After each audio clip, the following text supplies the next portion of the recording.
life. Would you be hoping that that police officer didn't intervene on the basis that that person was maybe black? Oh, don't intervene, please. Please, allow me to die. Allow me to be stabbed to death because I just couldn't bear the idea of you shooting this person that's trying to kill me. We are losing all morality in this society. These people like LeBron James, he's a coward. He's disgusting. I am now physically disgusted by LeBron James. I think he is despicable.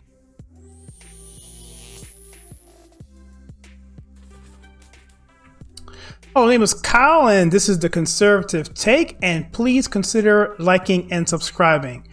That particular video clip was Candace Owens, of course. She's talking about LeBron James in the context of the situation of the 16-year-old girl who was killed this week in Ohio, Columbus, Ohio, where a woman was running from her and she was attacking her with a knife, and the cop came on the scene and shot her, protecting the woman who was about to be stabbed. So LeBron James, of course, we all know this story. He went in there and went on Twitter and tweeted out hashtag accountability. Before that, he said, "You're next," to the cop with an hourglass behind it. And so people were really upset by that. We did a video on that. I'll leave a link. You can click right above to see that. And so what this video is going to be about, it's going to be the aftermath of everything that's happened, because I think LeBron James absolutely needs to be held accountable here. And he is getting totally lit up on Twitter, deservedly so. So for this particular video, what I want to do is I want to go through several videos that I scrubbed on the internet and put together, and I went through them, and I want to bring us through a narrative of where we are. But to do that, I want to talk about the actual truth of the matter. I did a video this week about crime in this country and how blacks commit, unfortunately, a lot of the violent crime. And so I think that plays a lot into the numbers. Also, the police data is also in this video. Again, click that link above. Well, I'm going to give a refresher real quickly here, simply by going to Brandon Tatum, who was on the BBC this week, talking to the British audience and giving them basically both barrels, if I want to put it mildly. And I'm going to click on that, click there, and then from there we're going to go over to Clay Travis, who is with outkick.com. It's a sports affiliate, and he said something this week which was really poignant to me, because it really laid it in as to why people are protecting these athletes. Why are they ignoring the stuff that Brandon Tatum's about to tell you and going with this ridiculous notion of what they say is the truth, and we must go with it regardless. And then we're going to jump over to Undisputed with Shannon Sharp, where he talks and he's basically shucking and jiving and tap dancing all over the situation because he's trying to protect LeBron James. And once again, we'll come back to Candace Owens. But first, let's see right now what Brandon Tatum has to say. We don't have a problem with racism in our country. We have a problem with people not following the law. We also have a problem with politicians making up things so they can get reelected. And that's exactly what has been happening. That's why you never see anything change. They're lying to us. So the rate... Black people commit over half of violent crimes in this country and only make up 13% of the population. They commit... That's a true stat. In fact, we have that documentation as well. We have a PDF that goes along with that video. But I learned something today that if you look at the numbers from the age 15 to 34, this is from the USA Today, that makes up only 2% of the population. But that 2% makes up 37% of the homicides that are used with a gun. So that is a huge statistic, but 13% overall of the population. And so we're committing way over 50% of the violent crime and the homicides. It's just horrible. Over half of the murders in this country, but only make up 13% of the population. And we can agree that 13% of the population aren't the criminals. There's only a small fraction of the black community that's doing this. So that explains why police are in the black communities more. And that explains why black people are incarcerated more. They are making up lies saying that it has anything to do with racism. So what you're saying, basically what Brandon's saying is, basically he's saying, look, the reason why there's so many cops on blacks incidents is because blacks, unfortunately, are committing most of those violent crimes. Violent crimes usually require a more forceful type of policing.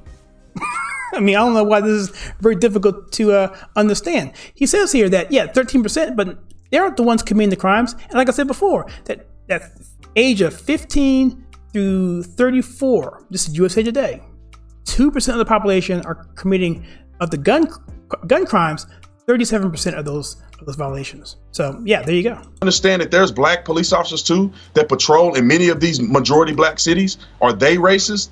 No, that's not the case. They're just making these things up, in my personal opinion, and they're riding a wave of dead black people in order to make money and be politically and get political leverage. So what Brandon says here really well is that he basically says, look, black people are committing the crimes and the cops have to deal with it, and this is what happened. It's a numbers game. And so what we're going to talk about now is actually Clay Travis. He's with Outkick, and he has something interesting to say about the Shill media. Interesting to say. It also goes over to the sports as well. Listen to this. In an honest and transparent and fair sports media, LeBron James would be crushed for this. But we don't live in that world. We live in a ball-coddling, ball-washing, athlete-worshiping universe where people in the media who are supposed to care about the truth and holding powerful people accountable are so desperate to be liked by the athletes that they cover that they won't even utter a word of criticism. So did you catch that? He said basically is that these sports writers are acting like the Shill media in Hollywood, the Access Hollywood media, which basically does whatever they're told so they can get those tickets to that gala or that red carpet ball or whatever it is. Passes, places you can go for the junkets, for the interviews, for all that special treatment, all the perks and all that bling that they get. They want all of that notoriety and so forth. If they're cut off from that, then that becomes a problem for them. So it's called the Access Hollywood media for a reason. What Clay's saying, which I haven't really explored, is that there's also an Access Hollywood in terms of the sports media, that they don't want to do anything to violate that relationship so that they can get all those perks and so forth. I'm reading into this myself, but it sounds like that's what's going on. And if you want to look at this next clip, this is with Shannon Sharp with the Undisputed. He's on a talk show and he's going to talk. He's going to shuck and dance and all around so that he can not give LeBron James the accountability that he is due. LeBron James is out of line, but even Shannon Sharp can't really defend him. It starts off with the ESPN, not ESPN, but this is Fox Sports 1, basically defending LeBron James by saying he apologized. He never apologized. LeBron James, after learning more details about the Ma'Khia Bryant shooting in Columbus, Ohio, LeBron apologized yesterday after posting a photo of the officer involved with the caption, Shannon, was LeBron's initial tweet out of bounds? He was right to take it down. Skip right now, America, especially black. He answered the question. He said, take it down. And by the way, he doubled down on that, what they call an apology. It wasn't an apology. He basically said, I took it down only because I took it down because, it's going to cause more hate. So I took it down. And he goes on some other tantrum. So Shannon here doesn't answer the question. He moves on and says he should tone it down. America's in a heightened sense. We got to be careful, though, that every time a police shooting and it involves a black, that we put them all into George Floyd. We put them all into Dante Price. I think his name is Dante Price, the young man that was shot in the back. The lady thought she was using a taser. We got to be careful not to lump all of these in one case, and we're going to have to look at it and take it on a case-by-case basis. Yep. I think LeBron maybe was a little premature because the information is that a 17-year-old was shot, and she didn't have anything. And come to find out, we see what transpired, and that's a lot different than George Floyd. That's a lot different than the young man that was shot in the back. So we got to be careful. Also, he said shot in the back. That whole, I'm going to leave that where it is. But he's setting his own little narrative. He's just putting it out there, and he's basically saying, LeBron, look, dude, you should have taken it down. You should have been more conscientious of this, whatever. But it's almost like it wasn't a big deal, but you should have known better. LeBron, he made I think an even bigger mistake, Skip, is by putting the officer's picture up, because it left to interpretation by what he said. Oh, he's next. So again, he's referring to the fact that he doxed this officer by putting his picture on this tweet, saying, again, like I said in the beginning, he said, you're next with an hourglass and a hashtag accountability, which to me, dude, seriously, that's an attack on the police. And that really could be I'm not sure if that's a hate crime or if that's some sort of violation that you can do to put them on charges, but I don't know. That's something that I don't like, threatening officers. It sounds like it could be interpreted that way, like Shannon here is saying. And so now the people that didn't like that you're speaking out, doesn't like what you have to say, see, I told you. So now it's trying to say, essentially, passing the blame here. It's a weak attempt to do that, saying, LeBron, you really shouldn't do it, not because that this person who was shot was actually trying to kill another person, which, by the way, they never mentioned in this interview, at least in this part of Shannon's interview. I didn't hear Skip's, but never mentioned. Don't mind the fact that that happened, but just be worried that if you're wrong, that your fans, the fans who don't like you, that they're going to be the ones who are going to be able to have something on you, and you don't want that. It's ridiculous. America's on edge right now, and we might have jumped the gun, and I don't think LeBron was the only one that jumped the gun. So not only LeBron did you not jump the gun, but there's other people that jumped the gun. But here's the thing: no one else jumped the gun, as far as I know, the way LeBron did. I mean, he jumped it in a way that was just over the top ridiculous, and he should be held accountable. And again, here he is shucking and jiving, whatever, trying to keep that press pass, trying to keep that favorability with LeBron, because this is what it is. It's like an access shill media for sports.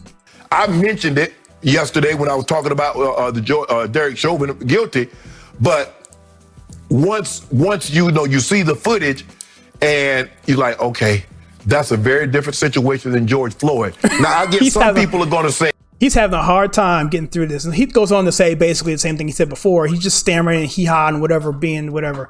It's really embarrassing, and I think Fox Sports 1 really should be like, dude, this is embarrassing. Hopefully hopefully no one ever see this again. But yeah, Shannon, that was horrible. And Clay Travis was dead on when he said that before about these people just want to be part of the club. They'll pass over whatever. They'll take a narrative, even though they're totally probably wouldn't agree with it, but because they're leftists, they look past it. They just want the perks. And again, I'm reading into this myself, but that's what I'm getting from Clay Travis, and I'm seeing it, I believe, here as well.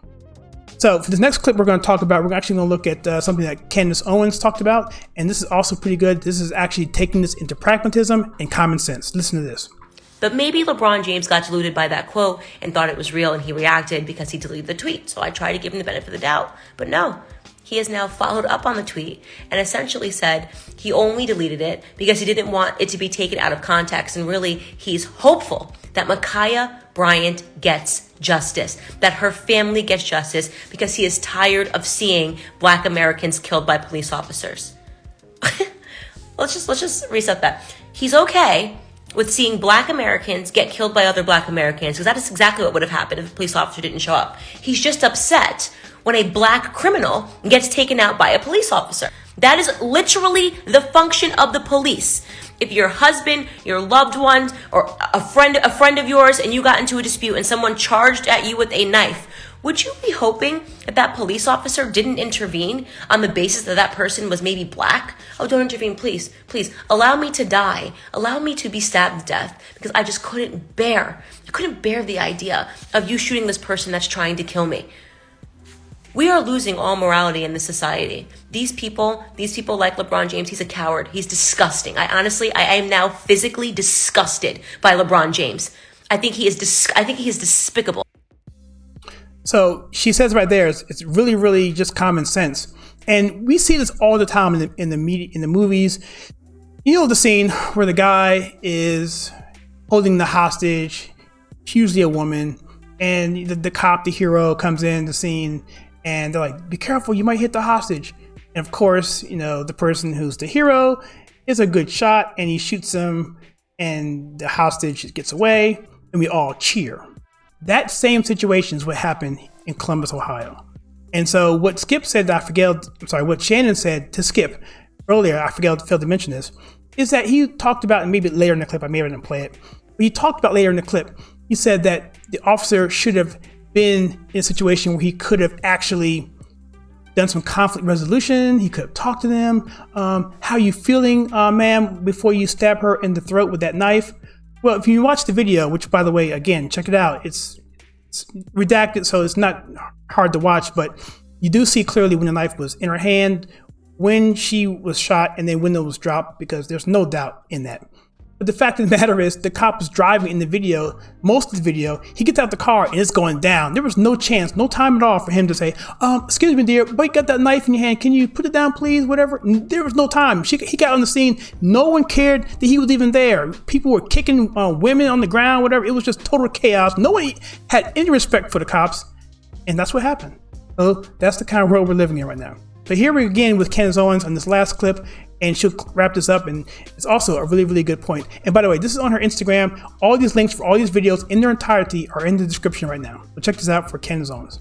I think LeBron James should have all of his sponsorships taken from him, from putting the face of a heroic police officer and saying you're next to him, and then doubling down, okay? And turning around and saying that this girl deserves justice.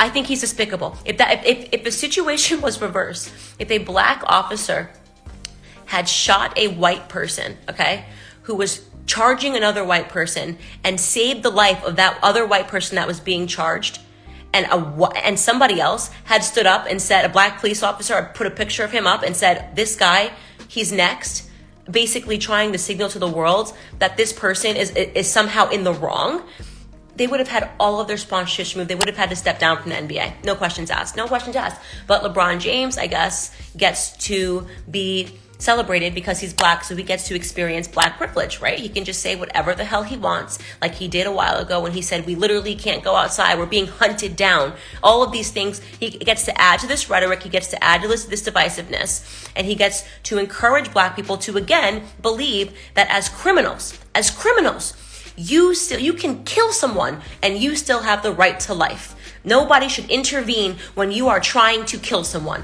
That is what Ma'Khia Bryant was doing. She was trying to kill someone.